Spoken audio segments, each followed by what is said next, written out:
Spirit asks us, what is the choice? And Spirit talks here about this survival meltdown, this collective meltdown, or this return to sovereignty. And Spirit also brought up strategic shortages and organized crisis. And what I felt was meant by this is that this is not like the divine plan as far as, the best that humanity can do. This is actually a narrative that is being served up, that we are being led toward conflict through staged conflict, through to actually create conflict with one another, which ultimately serves a narrative that is not serving our highest and greatest being. And so one of the questions here is to really pay attention to what narratives are being served up, particularly through the news, through social media. What are you being asked to believe in? Because these powers that they're not creator beings. They don't have this connection to source in the same way. They have, given that part of themselves away. So they need to rely on the magic of humanity to create the next dream.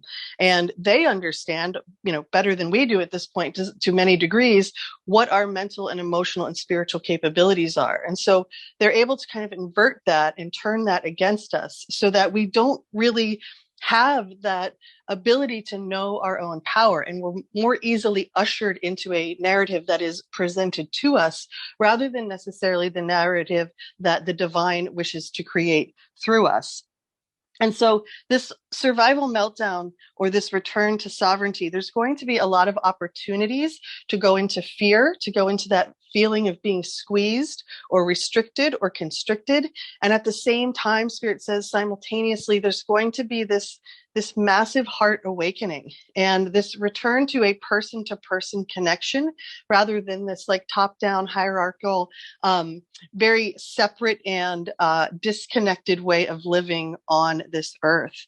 And so as we kind of recognize that we're being led towards this conflict through staged conflict, and these narratives are being served up to us, we also understand that these are attempts to divide and separate from every angle. And Spirit called this the last grasps at power.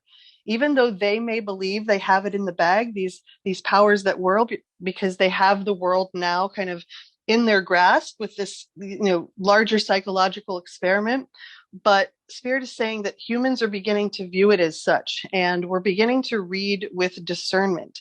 And while the human mind can be easily hypnotized and programmed and manipulated, it also can be easily activated with the spark of the Holy Spirit. And so Spirit says there's nothing to fear, yet we must all remain in connection with our own inner wisdom in order to navigate the way forward.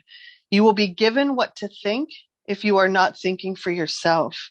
And Spirit called this entering the maze. And here Spirit also mentioned this is beyond thinking, really. If you're not thinking for yourself, it's really if you're not feeling for yourself. We're really being encouraged that the merge of instinct and intuition is really what is going to be the tool that allows us to navigate our way forward. And the last thing here Spirit wanted me to mention is that including but beyond TV, radio, and social media, there's also frequencies of programming now available in the atmosphere.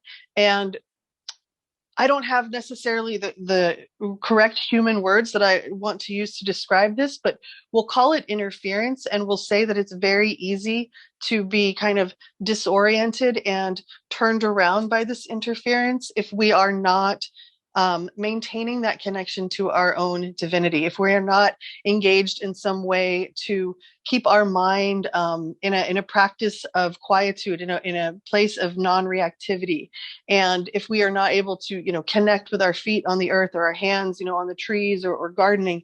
This is all so important right now, especially as we move through this accelerated time. Especially the next 4 to 6 weeks, but Spirit gave me a time frame of 3.5 to 4 months where it's kind of like hold on to the seat of your pants. If you are not grounded and anchored in a way that is connecting you to your own heart, it's going to be very hard to stand upright in this wave. So we are just really being encouraged to maintain that connection, to build that connection, especially that personal relationship, because the weave will speak to us in the most personal and humorous and loving and delightful and magical ways, if we are simply open to receiving it.